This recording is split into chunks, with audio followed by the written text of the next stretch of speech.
les paroles de la vie éternelle. Jésus-Christ de Nazareth a les paroles de la vie éternelle. Regardez lorsqu'il a dit à ses disciples et à la foule qui l'entourait que je suis le pain de vie. Celui qui me mange, il a la vie éternelle. La foule l'a quitté. Et je pense que ce sont des paroles dures. Comme aujourd'hui, les paroles de Jésus sont des paroles difficiles. Les paroles de Jésus étaient parfois difficiles à recevoir. Comme aujourd'hui, les paroles de Jésus sont difficiles à recevoir. Ce sont des paroles sans compromis. Parce que lorsque vous regardez dans les paroles de Jésus, il n'y a pas de compromission. Mais ce sont des paroles difficiles. Mais dans ces paroles difficiles, il y a la vie. Il était capable de dire aux gens que vous êtes une race de vipères. Ça paraissait difficile, mais c'était des paroles qui amenaient les gens à se repentir. Il était capable de dire aux gens que vous êtes une race des incrédules. Et c'est pour amener les gens à quitter l'incrédulité et à fixer le regard sur Jésus. Il était capable de dire aux gens que vous êtes des tombeaux blanchis.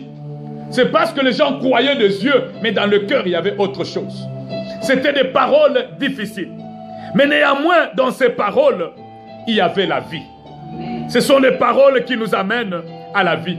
Ces paroles nous reprennent. Ces paroles nous corrigent. Ces paroles étaient dures, bien sûr, mais ces paroles nous amenaient à la vie. Voilà pourquoi les paroles de Jésus, ce sont des paroles de la vie. Ce sont les paroles de la délivrance. Ce sont les paroles du salut. Ce sont les paroles de la victoire. Les paroles de Jésus nous ouvrent les yeux.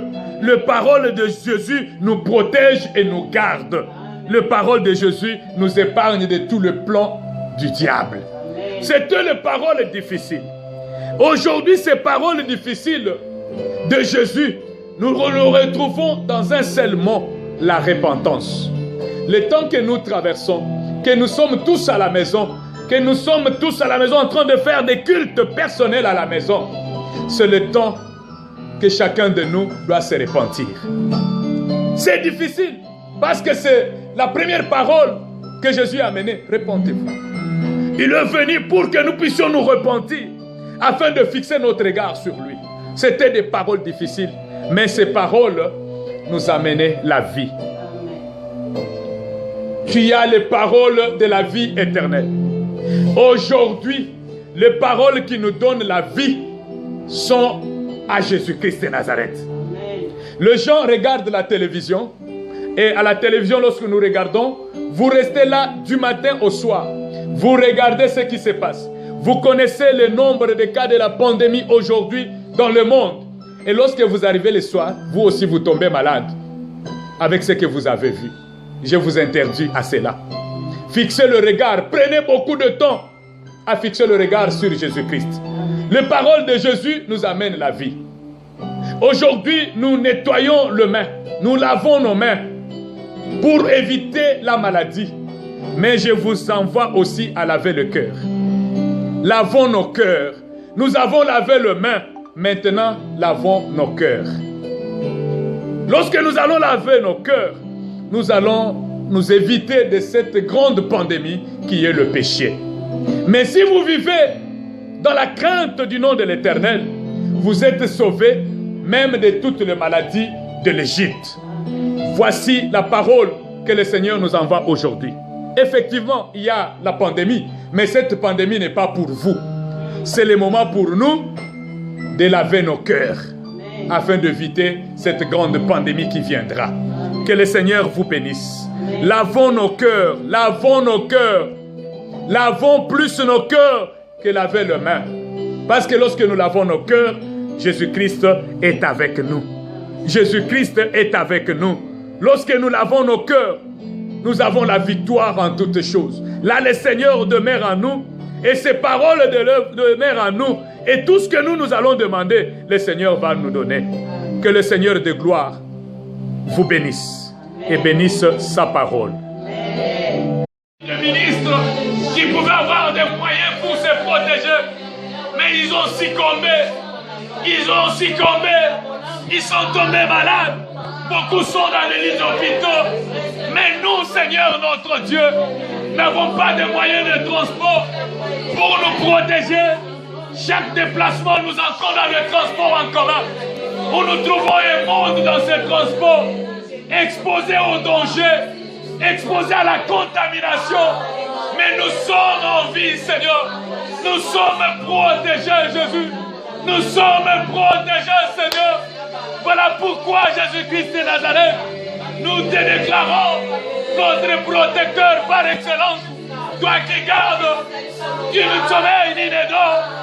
Nous acceptons, Seigneur, cet après-midi, cet avant-midi, que nous avons crié au Seigneur qui nous donne une sommeil. Jésus-Christ, merci. Chanterai ta fidélité, Emmanuel. Chanterai ta fidélité, Emmanuel. Je chanterai ta fidélité, Emmanuel. Chanterai ta fidélité, Emmanuel. Alléluia.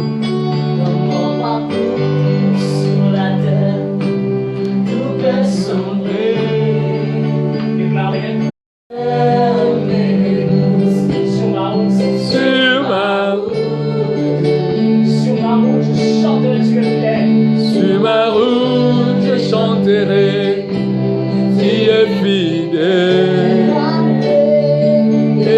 Emmanuel, Emmanuel.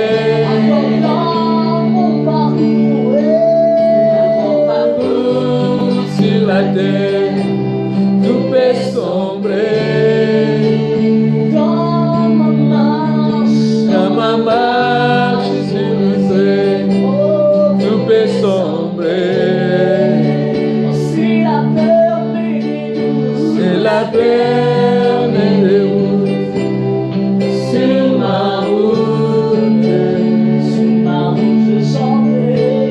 ma route, je chanterai. Tu es fidèle, Emmanuel. Des difficultés, je sais que toi tu es fidèle dans ta parole. Tu demeures fidèle, Seigneur. Tu demeures fidèle. Même si dans notre marche sur la terre, nous pouvons rencontrer des difficultés, même si nous pouvons rencontrer des moments difficiles, nous savons que toi tu es fidèle. Tu es fidèle, Seigneur. Même si l'Église peut rencontrer un moment comme celui-ci, et toi tu es fidèle. Tu tiens parole, Seigneur. Tu es derrière ta parole pour l'accomplir. Tu es avec nous. Je n'ai pas peur, Seigneur, parce que je sais que tu es avec nous. Je n'ai pas peur, Seigneur, parce que je sais que c'est toi, mon maître, qui a le dernier mot.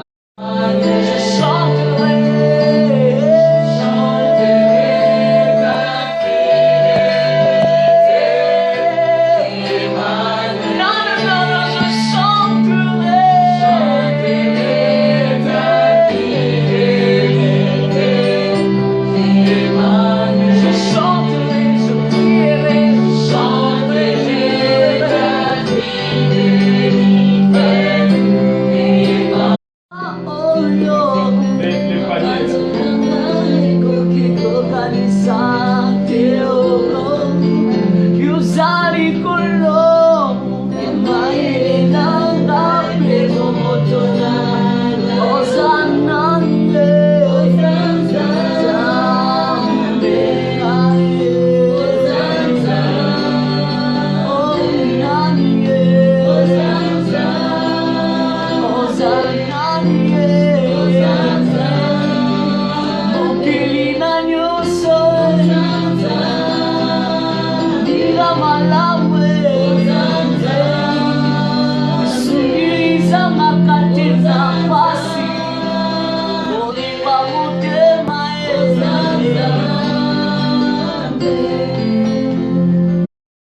Ok, nous étions dans Jean 6, le verset 60 à 68. Mais notre message était au verset 68. Pierre dit, où irions-nous encore? C'est toi qui as les paroles de la vie.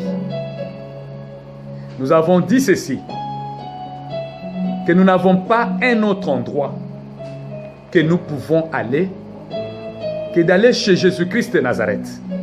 Ces moments, nous devons tous avoir notre regard fixé vers Jésus. C'est là où nous pouvons partir. Nous n'avons pas un autre endroit. Je vous ai montré un seul endroit à partir, c'est chez Jésus-Christ de Nazareth. C'est pourquoi Pierre a dit, où irons-nous encore qu'à toi? Deuxième chose, Pierre dit, tu as les paroles de la vie. Entre les mains de Jésus, il y a les paroles de la vie. Et lorsque nous partons chez Jésus, il y a des paroles de la vie. Toutes les paroles pour notre vie que nous pouvons chercher dans toutes les dimensions possibles de la vie sont entre les mains de Jésus-Christ de Nazareth. C'est lui qui a les paroles de la vie. Allons chez lui. N'allons pas ailleurs. Ne regardons pas ailleurs. Fixons le regard vers lui. Il a les paroles de la vie. Aujourd'hui, évitons de compter le nombre de cas. Aujourd'hui, nous sommes à 1 million de cas.